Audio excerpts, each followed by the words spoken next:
Prontos? Preparados para a verdade absoluta? Neste caso, sem rodeios, por gentileza.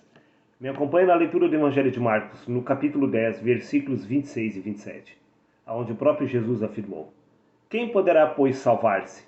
Jesus, porém, olhando para eles, disse: Para os homens é isto impossível. É impossível, disse Jesus, qualquer homem alcançar a salvação. Isto significa que não existe plano de salvação. Preste atenção. Não existe plano de salvação para homens, meu querido amigo. Exatamente isto que você ouviu. Veja o que consta no Evangelho de Mateus, capítulo 16, versículo 25, onde Jesus afirma: Pois quem quiser salvar a sua vida, a perderá. Mas quem perder a sua vida por minha causa encontrará sua verdadeira vida. Qual é a verdadeira vida do homem? Livro de Colossenses, capítulo 3, versículo 4. Quando Cristo, que é a nossa vida, se manifestar. A verdadeira vida espiritual do homem é Cristo. Agora eu te pergunto, por que haveria de existir plano de salvação se a verdadeira vida do homem é o próprio Deus? Você conseguiu entender exatamente o foco deste assunto? Não existe plano de salvação simplesmente porque a verdadeira vida do homem se chama Cristo. Você ainda não compreendeu? Então, por gentileza, me acompanhe na linha de raciocínio do Evangelho de Mateus, capítulo 13, versículos 24, 25, 26 e 30, onde Jesus se explicou através da parábola do joio e do trigo. Disse Jesus: No reino dos céus é semelhante a um homem que semeou a boa semente no seu campo. A boa semente é o Espírito, o campo é o homem. Deus semeou o Espírito, colocou o seu Espírito na carne. Mas dormindo o homem, veio o seu inimigo e semeou o joio no meio do trigo, que é o ego, esta personalidade humana, esta mentalidade da carne, também foi posta neste corpo humano. Porém, Jesus ele acrescenta: E quando a erva cresceu e frutificou, apareceu também o joio. Porém, disse Jesus: Deixa crescer ambos juntos até a ceifa. E por ocasião da ceifa, direi aos ceifeiros: Colhei primeiro o joio e o atai em molhos para queimar, mas o trigo ajuntai no meu celeiro.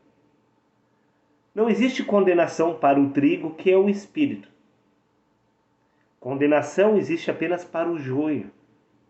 Mas a verdadeira identidade do homem não é o joio, e sim o trigo. Se na essência nós somos seres espirituais, tendo uma experiência neste corpo, o que precisa ser salvo? Absolutamente nada. Porque o joio não vai ser salvo. Então não precisa-se de plano de salvação para salvar o joio.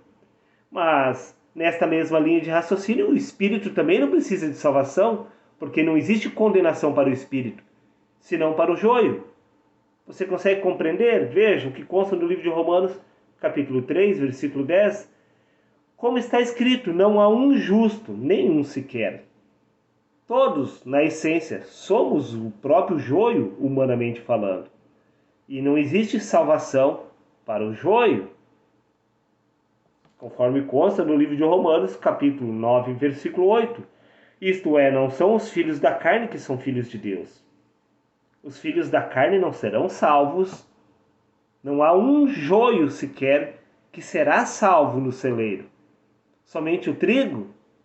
Mas aí voltemos à mesma questão. Não existe condenação para o trigo. Então exatamente o que os seres humanos estão tentando salvar é o joio, porque eles estão se identificando exatamente com a vida deste corpo.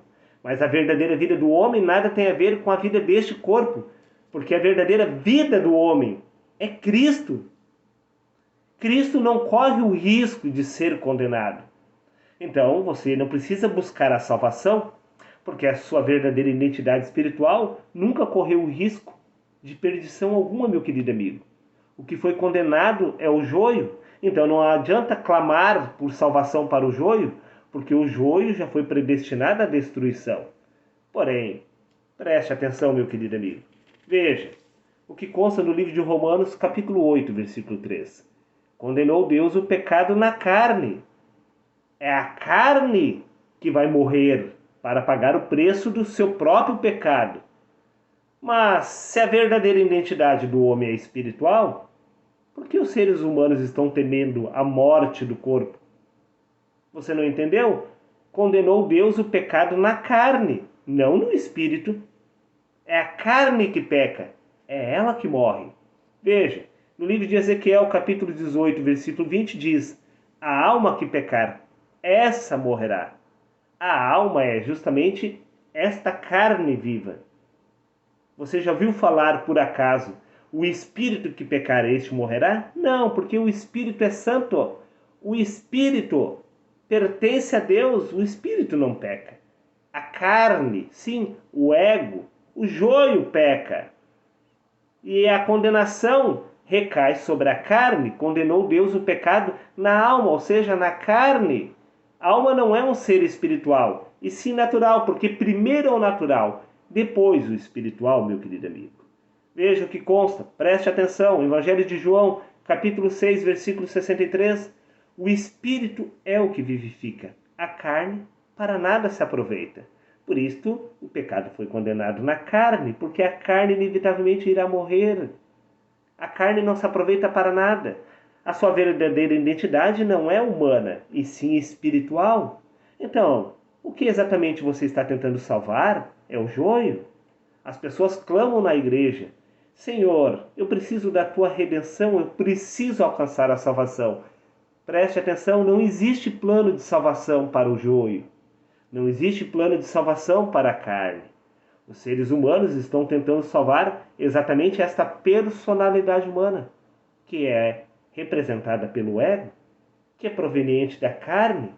Não existe salvação para pensamentos da carne, porque os pensamentos da carne é a consciência humana que não serve para nada, que é o joio.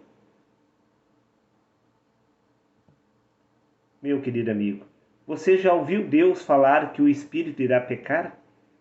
Não, o espírito não peca. Então, se o espírito não peca, não existe plano de salvação para o espírito, porque ele sempre foi santo, desde o princípio. Este espírito é a sua verdadeira identidade. A sua verdadeira identidade não precisa de salvação. Somente o ego. Mas o ego é o joio, e não existe plano de salvação para o joio. Então, preste atenção. Na prática, o plano de salvação é apenas uma alegoria. Sim, aplicada por Deus no passado para abrir o entendimento dos seres humanos, é apenas uma metáfora. A sua verdadeira identidade espiritual não precisa de salvação. E o ego, que é justamente o que precisa da salvação, que é esta carne, não alcançará a redenção, porque a carne foi predestinada a retornar ao pó da terra. Veja, meu querido amigo, no livro de 1 Coríntios, capítulo 15, versículo 45, diz: o primeiro homem foi feito alma vivente. Preste atenção. O primeiro homem foi feito alma vivente. O segundo, no entanto, espírito vivificante. Não existe homens que irão se tornar espírito. Homem, alma vivente, não irá se tornar homem, espírito vivificante. Por isso diz o primeiro homem e o segundo homem. Não está afirmando que o primeiro homem vai se transformar no segundo homem. Diz que o primeiro homem é alma vivente, ou seja, é carne. O segundo ser é espírito. Este segundo homem é a sua verdadeira identidade. Esta sua verdadeira identidade não precisa de salvação. Deus não irá transformar alma em espírito, joio em trigo. Não existe joio bom que Deus irá salvar. Não existe separação de joio. Deus separando este joio aqui, eu vou preparar e vou transformar esse joio em trigo. Não. Joio sempre foi joio. Carne sempre foi carne. Alma sempre foi esse ser natural. Não existe plano de salvação para este primeiro homem, alma vivente. Agora, para o segundo homem espírito, também não existe plano de salvação, porque simplesmente ele não precisa ser salvo. Porque este novo homem é o próprio Deus. Livro de 1 Coríntios, capítulo 15, versículo 46 diz: mas não é primeiro o espiritual, senão o animal, depois o espiritual. Primeiro é esse entendimento da carne. Sim, este véu que está obstruindo a verdade espiritual de Deus. Porque você acha que precisa alcançar a salvação. Porque do ponto de vista da carne, você se encontra perdido. Você sabe que irá morrer. Inevitavelmente, você sabe que você irá retornar ao pó da terra. Então você clama por salvação. Mas o único problema é que não existe salvação para quem você é, humanamente falando. Agora, para quem você é espiritualmente falando, também não existe salvação, porque você não precisa ser salvo espiritualmente. Entenda, meu querido amigo, plano de salvação é uma ilusão, porque o plano de salvação não pode salvar quem você é humanamente falando. E o plano de salvação não pode salvar o espírito, porque o espírito não precisa ser salvo. Repetindo, livro de Colossenses capítulo 3, versículo 4. Quando Cristo quer a nossa vida. Sim, mas quem perder a sua vida por minha causa encontrará a sua verdadeira vida espiritual, que é Cristo. A sua verdadeira vida espiritual nunca correu o risco de perdição alguma. Então, na essência, você nunca precisou de salvação. Porque a sua verdadeira vida espiritual é o próprio Cristo, Filho de Deus. Está dado o recado. Um abraço a todos e até o próximo vídeo, meus queridos amigos.